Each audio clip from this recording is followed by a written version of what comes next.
Hola chicos, ¿cómo están? Mi nombre es Tito, les damos la bienvenida a este canal con una nueva sección que se llama...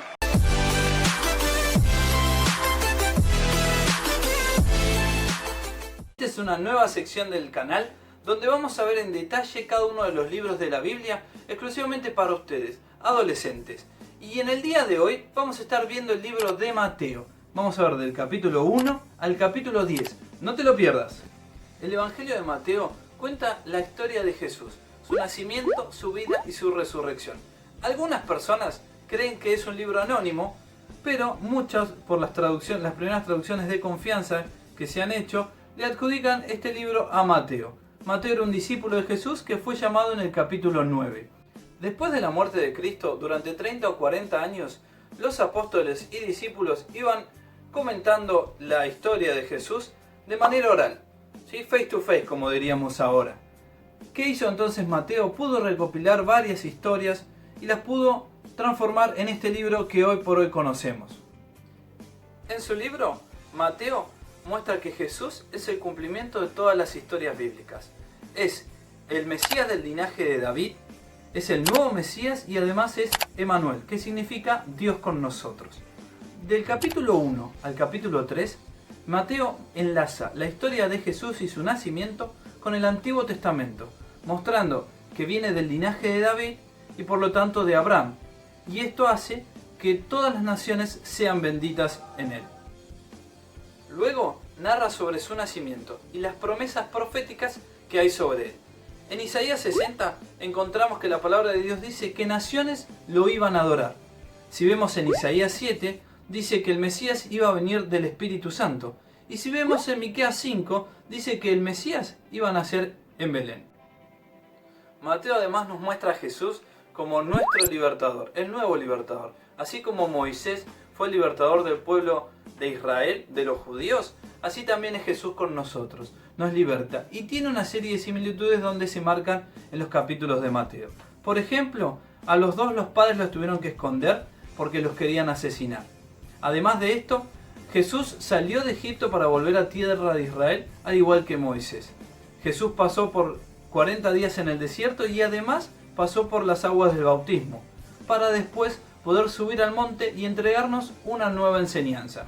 Con esto, Mateo nos muestra que tenemos un nuevo maestro, mucho mayor que Moisés. Un maestro que nos libra de los pecados, que nos rescata de la esclavitud, que nos da una nueva enseñanza y que además redime la relación de Dios con nosotros. ¿Qué quiere decir redimir? Hacerla nueva. Hace una nueva relación de Dios con sus hijos que somos nosotros. Del capítulo 4 al capítulo 7 vemos que Jesús anuncia el reino de Dios, con el objetivo de poder rescatar a todas las personas. Y además en estos capítulos vemos tres objetivos puntuales de Jesús. El primero es confrontar al mal, o sea, luchar contra él. El segundo es poder establecer el reino de Dios en la tierra. Y el tercero es crear una nueva familia. Una familia compuesta por gente que lo siga a él y que aprenda y ponga en práctica sus enseñanzas, que seríamos nosotros.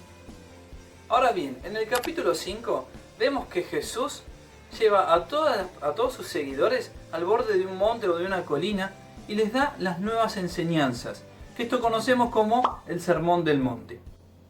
Dentro de estas enseñanzas, Jesús nos enseña cómo es vivir en el reino de Dios, que conocemos como las bienaventuranzas.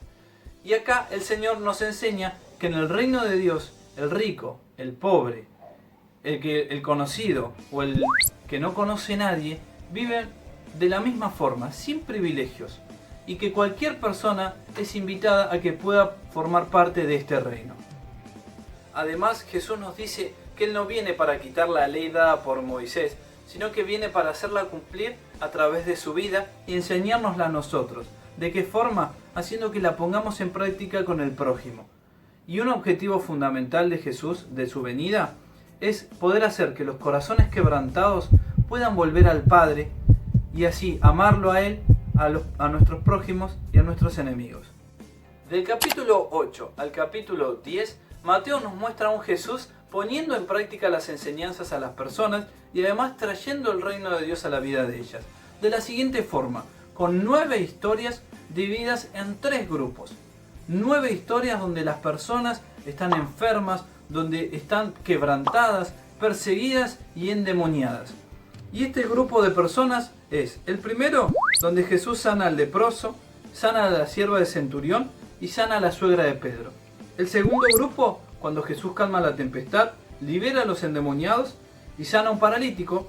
Y el tercer grupo, donde Jesús resucita a la hija de Jairo, donde la mujer toca el manto y se sana, donde 2 ciegos reciben la vista y donde un mudo vuelve a hablar.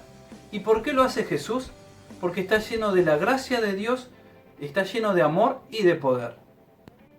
Y en medio de estos 3 grupos hay 2 historias donde Jesús nos enseña la importancia de seguirlo. Acompáñenme a Mateo 8:22. La palabra de Dios dice así: Jesús le dijo, sígueme, déjalo que los muertos entierren a sus muertos. Y además en Mateo 9:9 dice, pasando Jesús de allí, vio a un hombre llamado Mateo, que estaba sentado al banco de los tributos públicos, y le dijo, sígueme. Y se levantó y le siguió. Acá Mateo nos resalta que para poder experimentar el poder y la gracia de Dios es necesario seguir a Jesús. Y este es el comienzo de nuestro llamado. Y por último, en el capítulo 10, Jesús envía a sus discípulos a poder hacer lo mismo que él estaba haciendo. Y les indica cómo tienen que anunciar el reino de Dios. Si vamos a Mateo 10:7, dice, y yendo, predicad diciendo, el reino de los cielos se ha acercado. Sanad enfermos, limpiad leprosos, resucitad muertos, echad fuera demonios, de gracia recibiste, dad de gracia. Acá vemos, además en los versículos siguientes, que el Señor les indica que muchas personas van a aceptarlos y muchas otras van a rechazarlos. Este es el comienzo de la obra evangelística de los discípulos. Bueno, llegamos al final de este episodio de A2 Estudio.